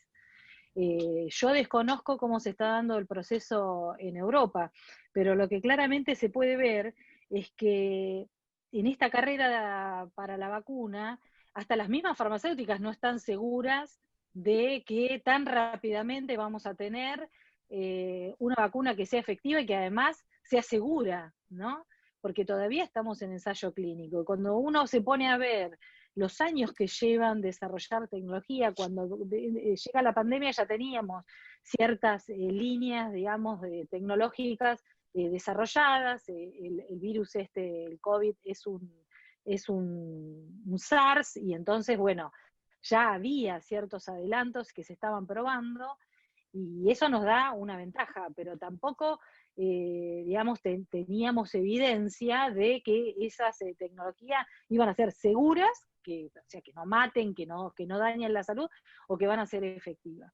Entonces, bueno, yo creo que en la mayoría de los países, no conozco, no sé, cómo se expresa Trump, cómo se expresa Bolsonaro, mismo acá en Argentina, desde el gobierno, se habla mucho de la esperanza con la vacuna, y bueno, y eso crea mucha expectativa. Entonces las empresas dicen, bueno, ustedes quieren que nosotros vacunemos antes de tiempo, digamos, y bueno, asegúrennos de que después nosotros no vamos a tener responsabilidad. Claramente, por ahí viene la mano. Pero bueno, como vuelvo a decir, desconozco el proceso, cómo se está dando, digamos, en términos legales, si se genera una nueva normativa y demás, para eximir por responsabilidad, en este caso particular, a las empresas, pero bueno, en Argentina habría que hacer eso, habría que cambiarlo, habría que cambiar el Código Civil, digamos, los lineamientos que en materia de responsabilidad civil tenemos en nuestro Código Civil. Así que, bueno, lo veo un poco difícil, pero quién sabe qué va a pasar. Ahí queda pendiente, gracias Lorena, queda pendiente la pregunta de Madeleine sobre cómo ven los pasos a seguir para asegurar una distribución equitativa a la población dentro de los países una vez disponible la vacuna, y nos aclara que trabaja en Amnistía Internacional y que les interesa ver si pueden apoyar el tema. No sé si alguno de los tres... Sí, yo podría decir que para garantizar la disponibilidad tenemos que dar varios pasos, ¿no?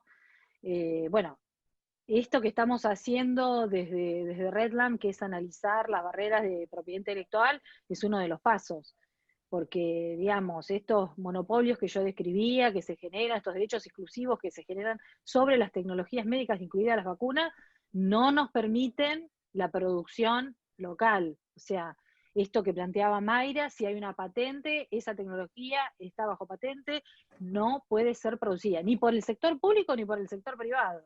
O sea que esa es una primer barrera que tendríamos que sortear. Y luego también en esto de la solidaridad, por ejemplo, regional que podría haber, y creo que ese acuerdo que presentó el gobierno de Argentina con el de México, junto con por la vacuna de AstraZeneca Oxford, creo que eso es una buena, digamos, un buen modelo. Vamos a ver si esa es la vacuna efectiva y segura y demás. Pero creo que es un buen modelo, porque hasta yo puedo decir que cuando se presentó este modelo, esta posibilidad de fabricarlo en Argentina, de que nos dieran la tecnología para fabricarlo en Argentina para toda la región, digamos, hasta activistas que están en el ámbito internacional debatiendo esto de COVAX o CITAP o distintas iniciativas que se están dando a nivel global y que la OMS está liderando, hasta ahí decía, bueno, ¿para qué queremos CITAP? si la región puede de esta manera organizarse, ¿no? Complementarse y generar disponibilidad. Bueno, yo creo que hasta ahí es como fundamental. Y después, una vez que ya tengamos la posibilidad de fabricarlo, tengamos la tecnología, tengamos la fabricación, bueno, ahí la distribución en la región es fundamental, pero poder tener esta fuente es algo que, digamos, sorprendió, creo, en el mundo, porque lo primero que se dice es que hay un gran desafío en la capacidad de producir a nivel global. ¿Quién va a producir la cantidad que se necesita? Y más con estos monopolios, como les contábamos del Remdesivir. Chile permite solo a 5 fabricar el Remdesivir. Después fabrican ellos. Bueno, eso no va a alcanzar. Lo que tendríamos que tener es la posibilidad de fabricar.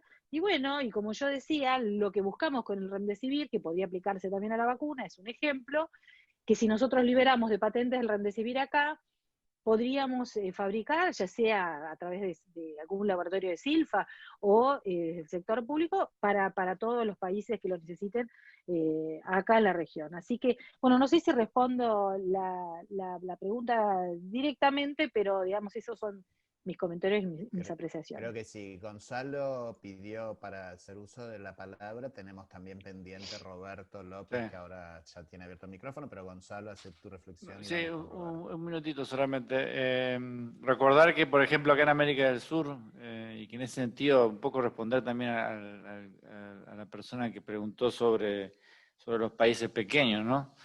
La cooperación internacional, o sea, sigue siendo fundamental para este tipo de cosas, ¿no? Y acá en el caso de América del Sur, nosotros teníamos la iniciativa esta del Consejo Sudamericano de Salud, que es realmente un típico mecanismo que podría servir para una emergencia de esta o para un desafío colectivo como este aquí.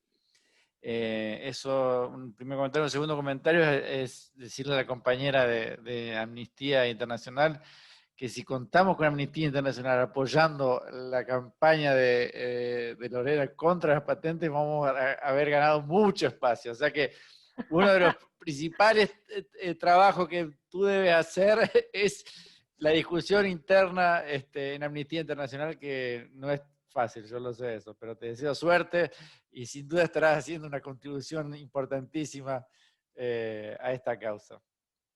Estaremos seguros en diálogo a partir de ahora. Roberto López, querías hacer un comentario, una reflexión, una pregunta. Sí, ¿sí? ¿Me escuchan? Sí, perfecto. Bueno, gracias, muy buenas tardes. Gracias a Lorena, gracias a Gonzalo y a Mayra por las exposiciones. Y realmente el contenido de las exposiciones da para una discusión muy amplia, para poder llegar, digamos, a visualizar algunos caminos de actuación como organizaciones de la sociedad civil, ¿no? Junto con otros grupos de la ciudadanía. Quiero referirme, digamos, con un ejemplo también que ustedes conocen, a este fracaso del multilateralismo al cual aludía Gonzalo, ¿no? O sea, la declaración o la resolución de la vacuna como bien público mundial, ¿no? Es un fracaso totalmente, ¿no? Porque desde el COVAX Facility, que está coliderado por Gavi, que ha mencionado Gonzalo, por la OMS y el CEPI, ¿no? Ellos mismos se han disparado los pies.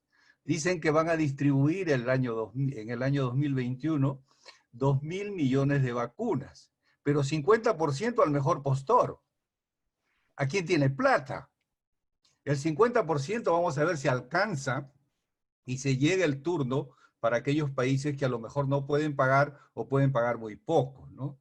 O sea, así mismo se han disparado a los pies, ¿no? Esto en realidad es una farsa y ha estado metido en esto las Naciones Unidas, que dijo también de la vacuna para el pueblo, ¿no? O sea, el multilateralismo ha sido incapaz, y lo mencionó Gonzalo, de, por ejemplo, crear algunos organismos de emergencia para poder tener, por ejemplo, en la vacuna, una producción masiva de la vacuna, que significa ciencia abierta, conocimiento abierto, compartir los conocimientos, compartir las experiencias, ¿no?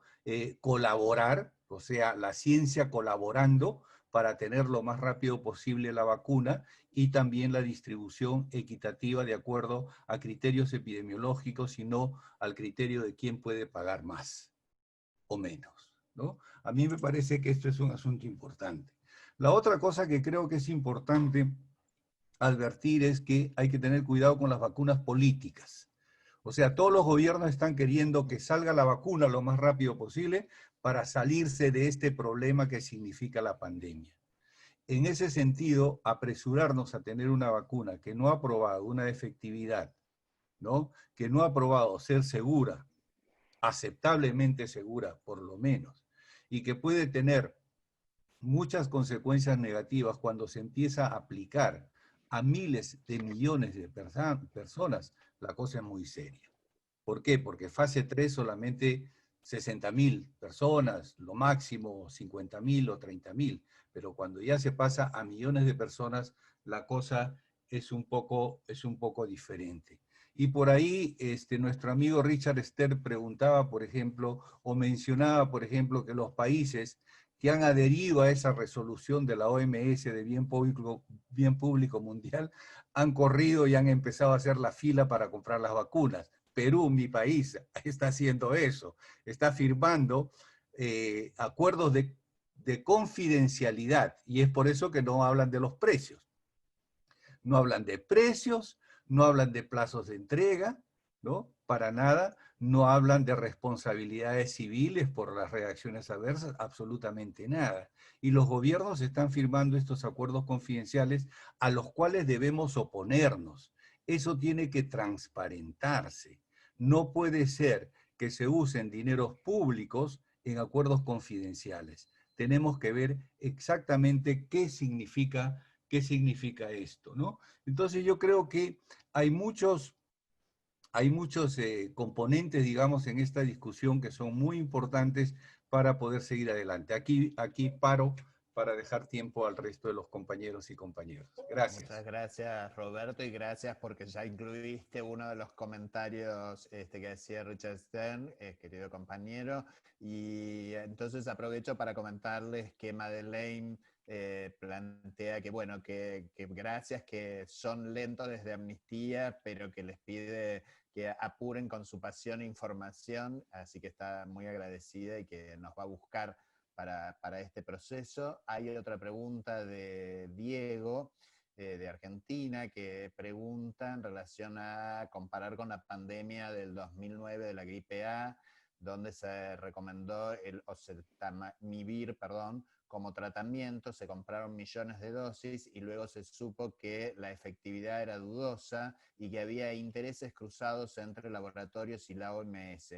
¿Hay mejores herramientas para evitar una situación así ahora, con algún medicamento que puede considerarse efectivo contra el COVID? Interesantísima comentario y pregunta de Diego. No sé si alguien quiere responder. Difícil decir que realmente estamos preparados para evitar que vuelva a suceder una situación similar a esa, porque pareciera, me permito yo, que no soy panelista, comentar que hay situaciones que vienen en el mismo sentido. Gonzalo, Julia, si le podés, ahí está. Gonzalo recién habilitó el micrófono, a ver, de vuelta. Mute. Ahí. No, solamente un comentario. Porque lo más gracioso de todo esto es que ustedes saben que en la hipótesis de seguridad estratégica y tal, siempre existe la hipótesis de una guerra biológica, de una pandemia, etcétera, etcétera. Entonces, yo siempre me río porque en octubre del año pasado, nuestras queridas fundaciones filantrópicas, la Johns Hopkins University, creo que la Fundación Bill y Melinda Gates y alguien más organizaron en Ginebra un seminario sobre la próxima pandemia. Y es muy gracioso porque entonces ellos hacen unos escenarios sobre la próxima pandemia y lo que debe ser hecho. Bueno, primer dato es que la próxima pandemia estaba a la vuelta de la esquina, ¿no? Dos meses después vino la próxima pandemia. Y el otro dato gracioso es que obviamente son un montón de cuestiones de seguridad y de medidas de seguridad que al final, cuando llega la pandemia, nadie cumple, ¿no? Y ahí, bueno, así es como tenemos este escenario donde la economía pelea con la salud global, y los que se perjudican son siempre los mismos, ¿no? El público en general. Y bueno, era un pequeño comentario, solo para decirte que es verdad que uno va aprendiendo de esto que le pasa a la humanidad, ¿no? Y de hecho, esto lo pasó en los últimos 100 años, o sea que es realmente un aprendizaje como comunitario, como humanidad, ¿no? Vamos aprendiendo. Pero al mismo tiempo siempre hay novedades y es muy difícil prever, ¿no? O sea, uno puede generar algunos mecanismos para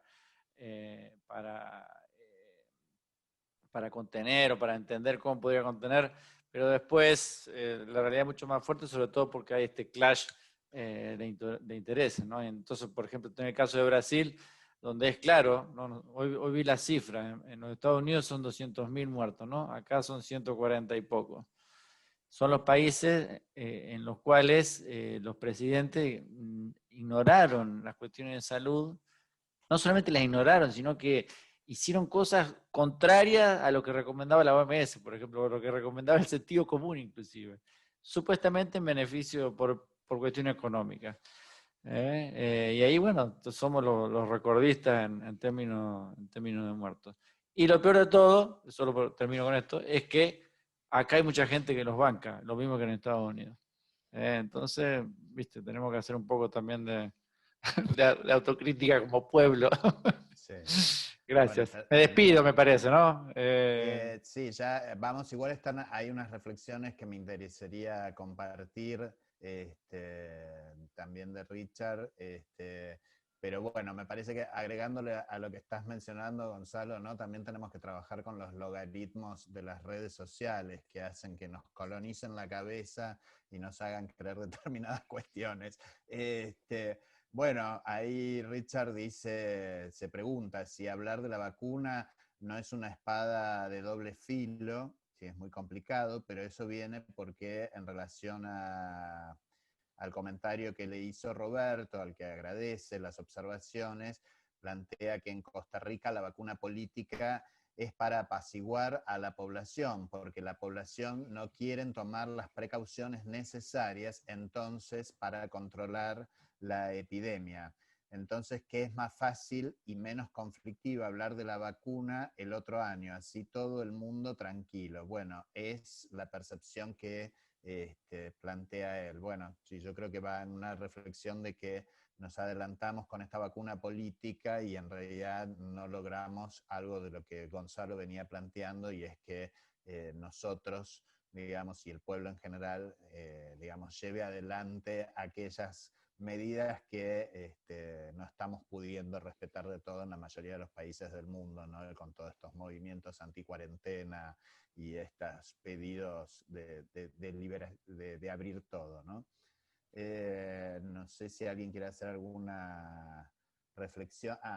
Perdón, acá tengo Diego. Los dueños de las empresas farmacéuticas son fondos especulativos, maximizan sus ganancias mediante extorsiones por patentes, obligación a firmar contratos de exclusividad de compra y destruir las industrias nacionales. Sí, exactamente. No sé, Lorena, si quieres decir algo sobre la reflexión de Diego. Sí, en realidad, bueno, venía pensando también lo que decía Richard y esto de la vacuna política, que no sé si que nos puede salir el tiro por la culata, como quien dice, ¿no? Porque mucha gente también se relaja, total, ya viene la vacuna. Mucha gente también yo veo que vive como con una esperanza que no es real. Los que venimos trabajando en estos temas, ¿cuánto hace que tenemos el VIH en nuestra sociedad? 30 y pico de años. Y no tenemos vacuna, no tenemos, bueno, no quiero. Así que, bueno, nada, no, la verdad yo me pongo muy incómoda cuando desde los políticos se utiliza el tema de la vacuna para, no sé para qué en realidad, para que la gente se calme.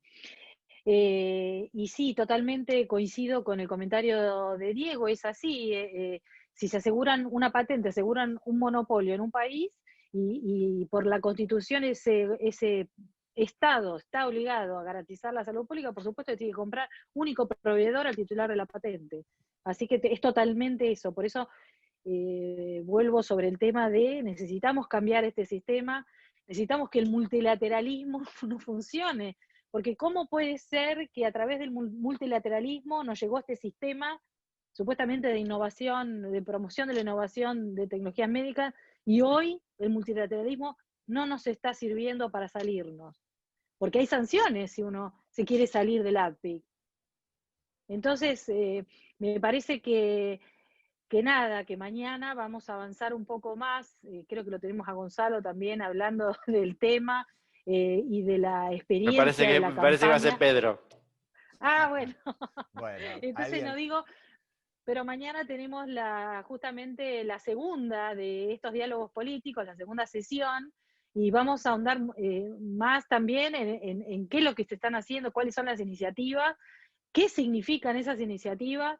También vamos a ver cómo la campaña global que hoy representa a Gonzalo y que somos parte, Redland también somos parte, cómo logró que hubiera una discusión, un mandato en el Consejo de Derechos Humanos para que se debata, en algún momento tengamos un tratado vinculante de derechos humanos y transnacionales. Digamos, tenemos que aprender de esos movimientos, de esos éxitos, que yo sé que me vas a decir que todo cambia y que ahora no estamos tan en ese momento pero hay que aprender de cómo se llegó para, bueno, hay que cambiar este sistema, que no nos está funcionando a nosotros, a las empresas sí, pero a nosotros, al pueblo, no nos está funcionando. Bueno, tal como dijo Lorena, que mañana va a tomar la posta en la moderación, así que me viene muy bien que haya hecho el cierre que estaba por hacer justamente sobre mañana, plantearles esto mismo que va a estar a cargo de Germán Velázquez de South Center, poder hacer esta revisión sobre las estrategias que se piensan desde los distintos multilateralismos, podríamos decir, o por lo menos de diferentes regiones y diferentes países, algunas, por ejemplo, como la iniciativa que partió desde la presidencia de Costa Rica, digamos, bueno, nos va a estar haciendo un José recorrido María. sobre... Sí, No, me olvidé de decirte, yo ahora caracterizo el multilateralismo como el multilateralismo privado. Claro, ahí Es está. eso lo que estamos yendo. Lo que pasa es que, claro, es muy peligroso esto. Es muy peligroso porque es yendo. Yo creo que ya dejar en estamos, manos de la corporación el gobierno del mundo. Tal cual, tal cual, tal cual. Creo que ya estamos ahí, en realidad.